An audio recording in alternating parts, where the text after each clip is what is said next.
Hello friends, welcome to SB teaching tuber. Science के हम previous year question paper आज लगाएंगे।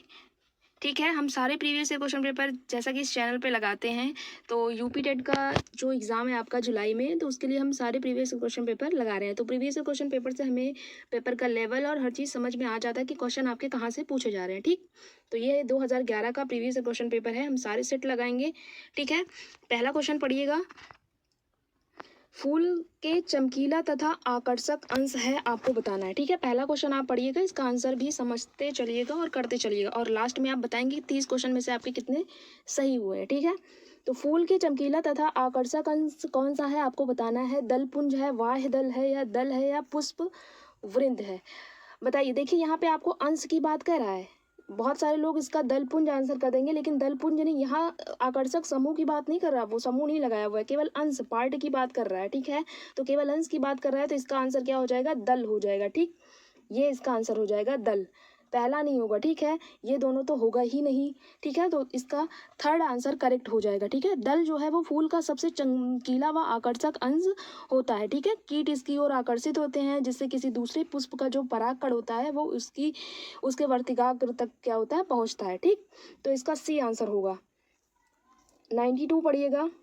92 में कहा जा रहा है, देखिए कॉलरा जो है, कॉलरा कैसे होता है, किसके द्वारा होता है आपको बताना है। बैक्टीरिया द्वारा, कीटों द्वारा, या वायरस द्वारा, या टॉक्सिन द्वारा। तो टॉक्सिन तो बिल्कुल गलत हो जाएगा। देखिए कॉलरा, देखिए एक ट्रिक होती है, ऐसे आप बता सकते हो। वैसे तो इसका आंसर हम डायरेक्ट बता देंगे कि कॉलरा आपका किससे होता है, किससे होता है, बैक्टीरिया द्वारा होता है ना। लेकिन देखिए कैसे बैक्टीरिया द्वारा होता है, हम इसको समझेंगे। एक ट्रिक होता है, पंडित का ट्रिक न्यू है सीटी, इससे आप बता सकते हो। देखिए अभी आपको समझाते हैं। ऐसे पंडित का ट्रिक, ठीक है, इससे आप बता सकते हो। ट्रिक न्यू है सीटी।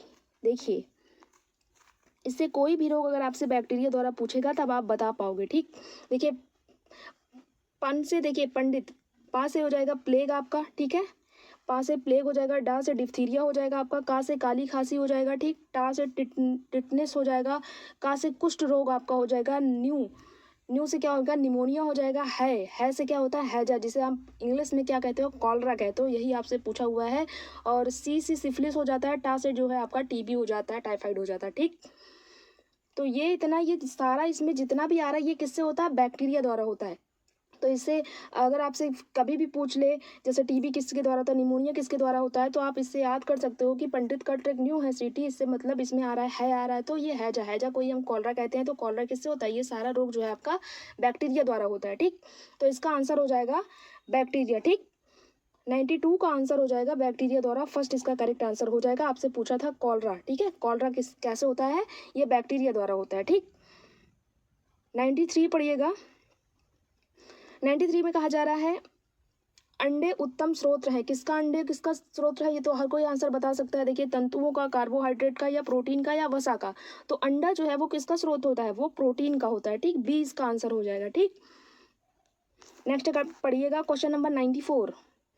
94 में कहा जा रहा है, पौधे के किस भाग से जूट तंतु पाया जाता है आपको बताना है। जूट तंतु पौधे के किस, देखिए जो जूट होता है जिससे हम क्या कपड़ा आपका कपास बनता है, वो किससे पाया जाता है, पत्ती से, या तना से, या फूल से, या मूल से। तो वो तने से प्राप्त किया जाता है। ठीक, सी इसका आंसर हो जाएगा। ठीक है, जूट का एक कपास पेड़ होता है, जिन्होंने सीटेट पढ़ा होगा वो पूरा डिटेल में पढ़े होंगे। ठीक है, सीटेट में ये तो क्वेश्चन सीटेट का ही है डायरेक्ट। 95 देखिए, इसमें कहा जा रहा है, चावल तथा गेहूं को किसके द्वारा नामित किया जाता है आपको बताना है। दालों के द्वारा, या सब्जियों के रूप में, या अनाजों के रूप में, या फलों के रूप में। बताइए, चावल तथा गेहूं को आप क्या बोलते हो, दाल बोलते हो, दाल नहीं बोलते ना। सब्जी बोलते हो क्या चावल गेहूं को, नहीं ना। अनाज बोलते हो ना, तो अनाज के द्वारा ये नामित किया जाता है। ठीक, तो बी इसका आंसर होगा। उम्मीद है कोई डाउट नहीं होगा जो भी हम क्वेश्चन आपको करा रहे हैं। ठीक, 96 पढ़िएगा। 96 में कहा जा रहा है, पौधे जो अपना खाद्य बना सकते हैं वो क्या कहलाते हैं, बताइए। ऑटोट्रॉफ कहलाते हैं या हेटरोट्रॉफ। देखिए पौधे जो अपना भोजन प्रकाश संश्लेषण से खुद बनाते हैं तो इन्हें क्या कहते हैं, ऑटोट्रॉफ कहते हैं। ठीक, फर्स्ट इसका आंसर हो जाएगा। सेकंड जो इसमें ऑप्शन दिया हुआ है हेटरोट्रॉफ, हेटरोट्रॉफ में हम मानव हो जाएंगे, जो दूसरे के ऊपर डिपेंड होते हैं वो होते हैं हेटरोट्रॉफ। ठीक है, कि नेक्स्ट में कभी आपसे पूछ लिया जाए हेटरोट्रॉफ, तो वो हेटरोट्रॉफ जैसे हम मानव जानवर जो दूसरे पर निर्भर होते हैं वो हेटरोट्रॉफ होता है। और सेप्रोफाइट क्या होता है, जो मृत सड़े गले से अपना जो है वो बनाते हैं, वो क्या होता है, सेप्रोफाइट होता है। और जो पैरासाइट होता है, पैरासाइट में क्या होता है, जो दूसरे पर पूर्ण रूप से निर्भर होते हैं और बाद में उन्हें कुछ देते नहीं है। जैसे कि आपका अमरबेल हो गया, सुना होगा आपने, जैसे आपका जुआ होता है सर में, वो केवल आपसे लेते हैं, देते कुछ नहीं है, ठीक। जैसे खटमल होता है ना, वो केवल आपका खून लेते हैं, उसके बाद में कुछ देते नहीं है, ठीक। तो वो आपका पैरासाइट में आ जाएगा। आपसे पूछा हुआ था जो अपना खाद्य खुद बना सकते हैं वो ऑटोट्रॉफ कहलाते हैं, ठीक है। ये चारों आपको उम्मीद है समझ में आया होगा। नेक्स्ट कभी भी पूछा जाएगा तो आप आंसर कर पाओगे। 97 देखिएगा, फूल फल तथा बीज धारण करने वाले फूले हुए पौधे क्या कहलाते हैं, आपको बताइएगा। देखिए क्रिप्टोग्राम्स, देखिए एक होता है जिम्नोस्पर्म होता है, एक होता है एंजियोस्पर्म, ठीक है। तो आपसे पूछा हुआ है फूल फल तथा बीज धारण करने वाले फूले हुए पौधे क्या कहलाते हैं, आंसर करिएगा, आंसर करिएगा।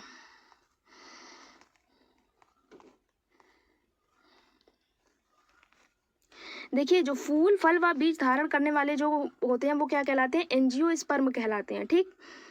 डी इसका आंसर होगा, एंजियोस्पर्म कहलाते हैं। और एक होता है क्या, जिम्नोस्पर्म। जिम्नोस्पर्म में जो है ये फूल और फल जो है वो नग्न में पाए जाते हैं, मतलब ये फल और फूल अनुपस्थित होता है, ठीक। और एक जो हुआ है क्रिप्टोगैम्स जो दिया हुआ है, इसमें क्या होता है, ये नग्न बीज इसमें पाए जाते हैं, ठीक।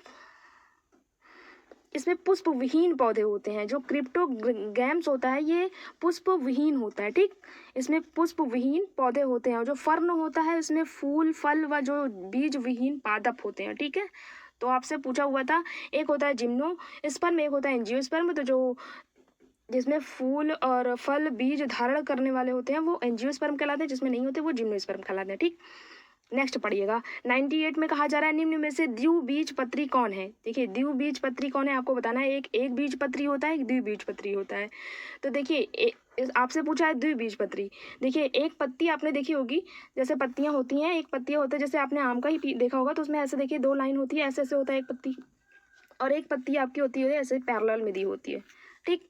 तो जो मोनो होता है, जो मोनो मतलब एक बीजपत्री होता है, जो वो होता है, जैसे एक बीजपत्री में जैसे आपका आ जाएगा घास वास का, आपने घास देखी होगी तो उसमें जो पत्तियां होती है वो सिंगल ऐसे पैरेलल होती हैं, तो वो एक बीजपत्री होता है। लेकिन जैसे आम का पेड़ आपने तो देखा ही होगा ना, तो उसमें जो पत्तियां होती है ऐसी होती है ना, तो ये क्या है, द्विबीजपत्री है। तो इसमें आपसे द्विबीजपत्री कौन है पूछा हुआ था, तो आम भी इसका आंसर हो जाएगा। घास में देखिए ये मोनो है, तो मतलब ये एक बीजपत्री है, इसमें पैरेलल होता है। मकई भी एक बीजपत्री होता है, ठीक है। द्विबीजपत्री में जैसे दालें वगैरह आ गई, जितनी भी पत्तियां होती हैं दाल वगैरह की, वो सारी क्या हो जाएंगी, द्विबीजपत्री हो जाएगी, ठीक। सिंगल में आपका ये मकई हो गया, ठीक है, घास हो गए, ये मोनो होता है, ठीक है। अब देखिए एकल 99 पढ़िएगा। 99 में कहा जा रहा है एकल कोसा प्राणियों को वर्गीकृत किया गया है किसमें, बताइए। आर्थ्रोपोडा के रूप में, स्तनियों के रूप में, या प्रोटोजोवन के रूप में, या मोलस्का के रूप में, बताइएगा। देखिए एक कोशिकीय जंतुओं को किसमें किया गया है वर्गीकृत, प्रोटोजोवन में किया गया है। जैसे जिसमें आपका क्या आता है, अमीबा पैरामीशियम आता है, ये एकल कोसा प्राणी होता है, सिंगल सेल होता है, ठीक है। सिंगल सेल में आपका अमीबा पैरामीशियम आ जाएगा, ठीक है। आर्थ्रोपोडा में जो है कीट पतंग जो है ये जो होते हैं ये आपके आ जाएंगे आर्थ्रोपोडा में, और जो मनुष्य होते हैं ये आपके स्तनधारियों में आ जाएंगे, ठीक है। और मोलस्का में जैसे आपका ऑक्टोपस वगैरह ये सारा मोलस्का में आ जाता है। तो आपसे पूछा था एकल कोशिकीय प्राणी, सिंगल सेल, ये प्रोटोजोआ में वर्गीकृत किया गया है। इसमें आते हैं आपके अमीबा और पैरामीशियम आते हैं, ठीक है। 100 पढ़िएगा। केले के जड़ क्या कहा जा रहा है, केले के पौधे के जड़ हैं कौन है, बताइए आपको। केले के पौधे के जड़ हैं आरोही मूल है, या अवस्तंभ मूल है, या श्वसन मूल है, या अपस्थानिक मूल है। तो इसका आंसर डी हो जाएगा, अपस्थानिक मूल, ठीक है। डी इसका आंसर हो जाएगा। नेक्स्ट पढ़िएगा। 101 में कहा जा रहा है अशुद्धि से पूर्ण रूप से मुक्त परम शुद्ध जल को क्या कहा जाता है, बताइए। ये तो आपने सीटेट में भी पढ़ा होगा, बताइए। अशुद्धि से पूर्ण रूप से परम शुद्ध जल को क्या कहा जाता है, खनिज जल, उबाला हुआ जल, या झरना का जल। तो जिसे हम डिस्टिल्ड वाटर बोलते हो, आसुत जल बोलते हो, ए इसका आंसर हो जाएगा, ठीक है।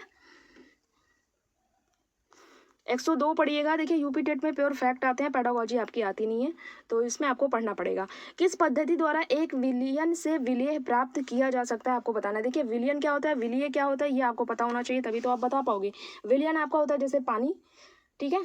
और विलीय आपको देखिए शॉर्टकट में बता रहे हैं, जैसे विलयन में आपका पानी हो जाएगा और विलीय में आपका हो जाएगा जैसे चीनी, ठीक है। तो विलयन से विलीय प्राप्त किससे किया जा सकता है? अवसादन द्वारा, आसवन द्वारा, निस्तारण द्वारा या वाष्पन द्वारा? तो इसका आंसर हो जाएगा डी, वाष्पन द्वारा। जैसे आपने समुद्र में देखा होगा, समुद्र में आपका नमक होता है, लेकिन जैसे भाप बन के पानी जो है वो उड़ जाता है, तो लास्ट में क्या बच जाता है आपका? विलीय, मतलब नमक बच जाता है ना। वैसे देखिए पानी जो है वो आपका विलायक हो गया और नमक जो है वो विलीय हो गया। तो आपसे विलीय प्राप्त करने के लिए पूछा गया था, तो जिसमें हम वाष्पन के द्वारा प्राप्त कर सकते हो। डी इसका आंसर हो जाएगा, ठीक। 103 पढ़िएगा, जल जनित रोग क्या है आपको बताना है। तो देखिए डिप्थीरिया तो होगा नहीं, टेटनस तो चोट लगने से होता है, मलेरिया तो मच्छर के काटने से होता है, बचा आपका हेपेटाइटिस। ये आपका जल जनित रोग है, ठीक है। जल जनित दूषित जल के द्वारा ये हो जाता है, ठीक है। इसका आंसर हो जाएगा सी। नेक्स्ट पढ़िएगा, क्वार्ट्ज के अवयव सिलिकॉन तथा, बताइए इसका आंसर क्या होगा? क्वार्ट्ज के अवयव बताइए।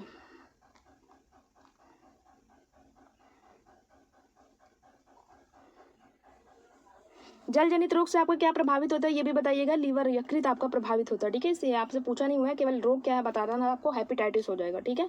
क्वार्ट्ज के अवयव है सिलिकॉन तथा क्या है? ऑक्सीजन है, SO2, ठीक है। ये आपका ऑक्सीजन हो जाएगा, ए इसका आंसर हो जाएगा, ठीक है। नेक्स्ट पढ़िएगा 105। 105 में कहा जा रहा है, किसके जलने से सबसे अधिक वायु प्रदूषण होता है आपको बताना है। CNG से तो होगा नहीं, हाइड्रोजन, LPG या कोयला। तो कोयला के जलने से सबसे ज्यादा जो है वह वायु प्रदूषण होता है, तो इसका आंसर फर्स्ट हो जाएगा, ठीक। 106 पढ़िएगा। 106 में कहा जा रहा है, निम्न में से कौन सा पदार्थ जल में नहीं घुलता है आपको बताने। देखिए दूध और पानी मिला दीजिए तो घुल जाता है एकदम, ठीक है। अल्कोहल ये भी घुल जाएगा, शहद ये भी घुल जाएगा, लेकिन तेल जो होता है, अगर आपने कभी भी पानी में तेल डाला होगा तो वो घुलता नहीं है, वो ऊपर ऊपर तैरता रहता है। तो आपसे पूछा था कौन सा नहीं घुलता है, तो तेल जो है कि आपका नहीं घुलता, ये इसका आंसर हो जाएगा, ठीक। क्वेश्चन नंबर 107 देखिएगा, इसमें कहा जा रहा है व्युत्क्रमी परिवर्तन कौन सा नहीं है, रिवर्सिबल चेंज कौन सा नहीं है। देखिए एक होता है रिवर्सिबल, एक होता है इरिवर्सिबल। रिवर्सिबल में क्या होता है, जैसे हम दोबारा प्राप्त कर सकते हो, ठीक है। जैसे जल से भाप बन रहा है, दोबारा आप जल प्राप्त कर सकते हो ना, ये तो आपका ये दोबारा रिवर्सिबल है। लेकिन जो इरिवर्सिबल होता है, जैसे आप दूध से दही बना लियो तो आप दही से दोबारा दूध बना पाओगे नहीं ना, तो ये क्या होता है, इरिवर्सिबल होता है। तो आपसे पूछा वही हुआ है कि कौन सा रिवर्सिबल नहीं है, मतलब इरिवर्सिबल आपको बताना है इसमें से। तो जो लोहे का पिघलना होता है, देखिए लोहे जब पिघलेगा तो दोबारा तो लोहा ही बनेगा ना, तो वो तो रिवर्सिबल हो जाएगा। भाप का संघनन ये भी आपका रिवर्सिबल है। लेकिन जो कैरोसिन है, जो कैरोसिन का जलना है, कैरोसिन एक बार जल जाएगा तो आप दोबारा कैरोसिन नहीं, जैसे आपका पेट्रोल एक बार जल जाएगा तो दोबारा नहीं मिलेगा, तो ये आपका इरिवर्सिबल है। जो आपसे पूछा हुआ था कौन सा इरिवर्सिबल है, ठीक है। कौन सा नहीं लगाया हुआ था रिवर्सिबल में, तो मतलब इरिवर्सिबल ही बताना है, तो इसका आंसर सी हो जाएगा, ठीक। कैरोसिन का जलना होगा, ठीक। क्वेश्चन नंबर 108 देखिएगा, ये ऑफिशियल पेपर है, ऑफिशियल आंसर के साथ हम आपको समझा भी रहे हैं, ठीक है। 108 में कहा जा रहा है, निम्न में से किस पदार्थ के अणुओं में एक ही प्रकार के परमाणु रहते हैं आपको बताना है। एक ही प्रकार के परमाणु किसमें रहते हैं आपको बताना है। परमाणु देखिए ऑक्सीजन, देखिए ऑक्सीजन ही इसका आंसर हो जाएगा। ऑक्सीजन में देखिए एक ही तरह के परमाणु हैं।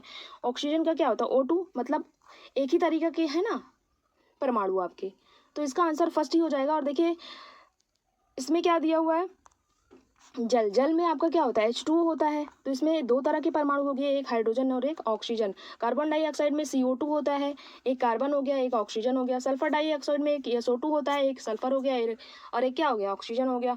तो आपसे पूछा था एक ही प्रकार के परमाणु किसमें है, वो ऑक्सीजन में है, तो इसलिए फर्स्ट इसका आंसर हो जाएगा। क्वेश्चन नंबर 109 पढ़िएगा, इसमें कहा जा रहा है, निम्न में से कौन सा सूत्र ओजोन का अणु दर्शाता है। तो ओजोन का अणु ये आपका O3 होता है, ठीक है, ये इसका आंसर हो जाएगा, ठीक। 110 पढ़िएगा, निम्न में से कौन सा मिश्र धातु है आपको बताना है। देखिए निम्न में से कौन सा मिश्र धातु है आपको बताना है। लोहा या सोना या तांबा या स्टेनलेस स्टील। तो देखिए ये लोहा ये आपका धातु है, सोना भी धातु है, तांबा भी धातु है, लेकिन जो स्टेनलेस स्टील है ये मिश्र धातु है, मतलब दो धातुओं के जुड़ने से मिला है आपका मिश्र धातु है, तो ये स्टेनलेस स्टील हो जाएगा, तो सी इसका आंसर हो जाएगा, ठीक है। क्वेश्चन नंबर 111 पढ़िएगा। 111 में देखिए आपसे पूछा है डायरेक्ट, वैसे आपको यहाँ पे फॉर्मूला ही बताना है फिलहाल के लिए। देखिए समझिए इसको, क्या पूछा गया आपसे। कहा जा रहा है 1 मीटर स्क्वायर क्षेत्रफल पर अविलंब रूप से कार्य करने वाला न्यूटन बल के लिए दाब होगा। आपको बताना है दाब, pressure, pressure P is equal to क्या होता है, प्रेशर इज इक्वल टू क्या होता है, फोर्स अपॉन एरिया होता है। ठीक, 1 मीटर स्क्वायर क्षेत्रफल, बल फोर्स दिया हुआ है 1 अपॉन क्षेत्रफल 1 दिया हो गया, मतलब 1, मतलब वैसे 1 तो आएगा ही, लेकिन वैसे ये आपसे फॉर्मूला पूछा हुआ है, तो जो दाब का जो यूनिट होता है ये दाब का पास्कल होता है, तो 20 का आंसर हो जाएगा, 1 पास्कल आंसर आ जाएगा। ठीक है, क्वेश्चन नंबर 112 में पढ़िएगा, 1 जूल में कितने अर्ग होते हैं ये आपको बताना है। बताइएगा 1 जूल में कितने अर्ग होते हैं ये आपको बताना है। वो 10 की पावर कितना, 7, ठीक है, 10 की पावर 7 अर्ग होते हैं, ये इसका पहला आंसर हो जाएगा। ठीक है,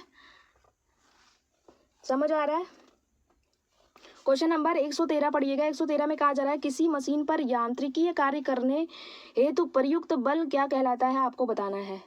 बल क्या कहलाता है, वो आपका एफर्ट कहलाता है, प्रयास कहलाता है, 20 का आंसर हो जाएगा। ठीक है, क्वेश्चन नंबर 114 पढ़िएगा। 114 में कहा जा रहा है कि प्राकृतिक चुंबक का उदाहरण क्या है, आपको बताना है। बताइए नेचुरल मैग्नेट क्या होती है, जो है लोहा, स्टील या चुंबक पत्थर या इनमें से सभी। तो इनमें से सभी तो आपका होगा नहीं, तो स्टील भी नहीं होगा, लोहा नहीं होगा, चुंबक पत्थर जो है ये प्राकृतिक या नेचुरल मैग्नेट है, सी इसका आंसर हो जाएगा। ठीक है, क्वेश्चन नंबर 115 पढ़िएगा।